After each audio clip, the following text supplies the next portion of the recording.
मराठा आंदोलक मनोज जरांगे येत्या 29 ऑगस्टला मुंबईत मोर्चा घेऊन धडकणार आहेत। मात्र त्याआधी त्यांनी पुन्हा एकदा मुख्यमंत्री देवेंद्र फडणवीसांवर गंभीर आरोप केले। मराठा मोर्चा उधळण्यासाठी फडणवीसांनी षडयंत्र रचल्याचा गंभीर आरोप जरांगेंनी केला। एबीपी माझाच्या 0 आवर या कार्यक्रमात त्यांनी हे वक्तव्य केलं होतं। जरांगेंचं काय नेमकं म्हणणं आहे, जरांगेंच्या विधानावर नेमक्या काय प्रतिक्रिया उमटल्या, याचा आढावा घेणारा हा पुढचा स्पेशल रिपोर्ट। 100% फडणवीस साहेबांनी काहीतरी षडयंत्र रचले। जरांगेला फक्त मुंबईमध्ये जाऊन महाराष्ट्राच्या मुख्यमंत्र्याच्या विरोधामध्ये षडयंत्र रचायचंय। एखाद्या व्यक्तीला कायमस्वरूपी समाजासमोर विलन ठरवणं हे देखील योग्य नाही।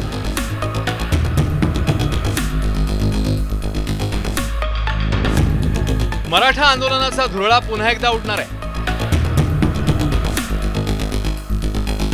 भगवं वादळ पुन्हा एकदा मुंबईत धडकणार आहे।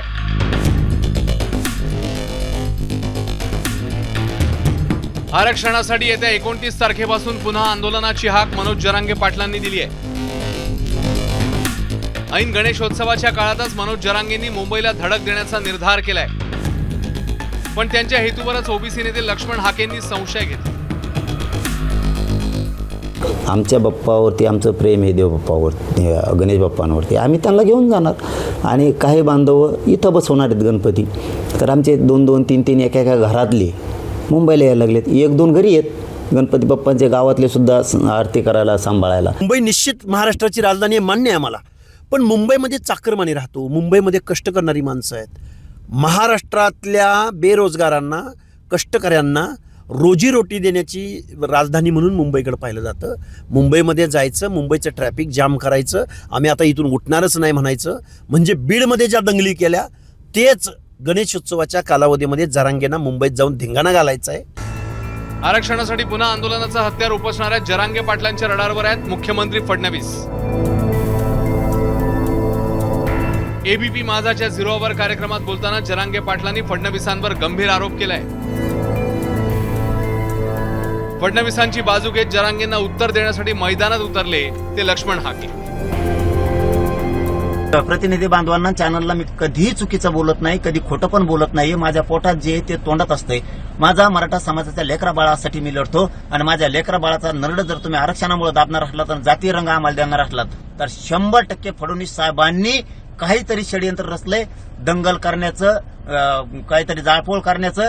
हे आम्ही कधी यशस्वी होऊन देणार नाहीत। आम्ही मुंबईत जाणार, पण लेकरा बाळासाठी लढतो। मराठे मुंबईत येणार आणि मराठ्यालाही सांगतो, भाऊ द्या रे, चला मुंबईत शांततेत एकदा आरपारची लढाई खेळायची, पण आरक्षण मात्र जिंकायचं। जरांगेला फक्त मुंबईमध्ये जाऊन महाराष्ट्राच्या मुख्यमंत्र्याच्या विरोधामध्ये षडयंत्र रचायचंय, कारण मराठा विरुद्ध अँटी मराठा मुख्यमंत्री यांना महाराष्ट्रात चालत नाही, ही त्याच्या मागची अंडरलाईन आहे।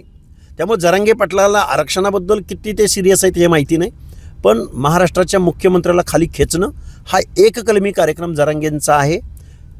तुम्हाला सांगायचं म्हणजे मुंबईमध्ये दंगली भडकावणं यासाठीच ते मुंबईला निघालेले आहेत। उठसूट फडणवीसांना टार्गेट करणं सत्ताधाऱ्यांना पटत नाहीये।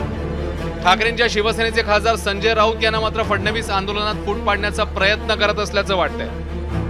मुंबईत त्यांना धडक द्यावी लागते आणि कोणती आश्वासनं या समाजाला दिलेली देवेंद्र फडणवीस पाळत नाही, उलट त्या संघटनेमध्ये फूट पाडण्याचा प्रयत्न करतात सत्तेच्या माध्यमातून। याच्यामुळे जरांगे पाटील यांना जर संताप आला असेल तर तो योग्य आहे। एखाद्या व्यक्तीला कायमस्वरूपी समाजासमोर विलन ठरवणं हे देखील योग्य नाही। माननीय शिंदेसाहेबांच्या नेतृत्वाखाली मराठा समाजाला ज्या आवश्यक सोयीसुविधा होत्या, आरक्षण होतं, ते देण्याचा प्रयत्न झाला। त्यानंतर आजही ते 10%चं आरक्षण देवेंद्रजींच्या कार्यकाळामध्ये टिकलेलं आहे। मराठा समाजाला न्याय मिळवून देणं ही आमची सगळ्यांची जबाबदारी आहे। जरांगेंनी फडणवीसांवर आरोप करण्याची काही पहिलीच वेळ नाहीये। 2023 मध्ये मराठा आरक्षणासाठी मनोज जरांगेंनी अंतरवाली सराटीत पहिल्यांदा उपोषण केलं। त्यावेळी आंदोलनाला गालबोट लागून मोठा हिंसाचार झाला। तेव्हा उपमुख्यमंत्री आणि गृहमंत्री असणारे देवेंद्र फडणवीस यांचाच आंदोलन मोडून काढण्याचा डाव असल्याचा आरोप जरांगे यांनी केला होता। तेव्हापासून जरांगेंनी आतापर्यंत 7 वेळा आंदोलनं केली आहेत। प्रत्येक वेळी मुख्यमंत्री या नात्याने एकनाथ शिंदेंनी जरांगेंची समजूत काढण्यासाठी पुढाकार घेतला।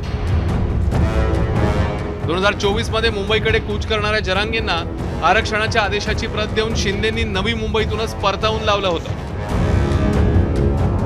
आता मुख्यमंत्री झाल्यापासून फडणवीसांना जरांगेंच्या आंदोलनाला पहिल्यांदाच थेट तोंड द्यायचंय.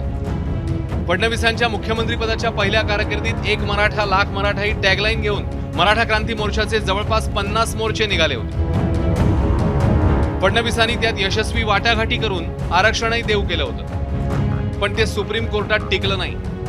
आता जरांगेंचं आंदोलन फडणवीस कसं हाताळतात? जरांगे मुंबईत येण्याआधीच त्यांची समजूत काढतात का, की ऐन गणेशोत्सवाच्या काळात मराठा आरक्षणाने पुन्हा एकदा महाराष्ट्र ढवळून निघणार आहे? हे पाहणं महत्वाचं आहे.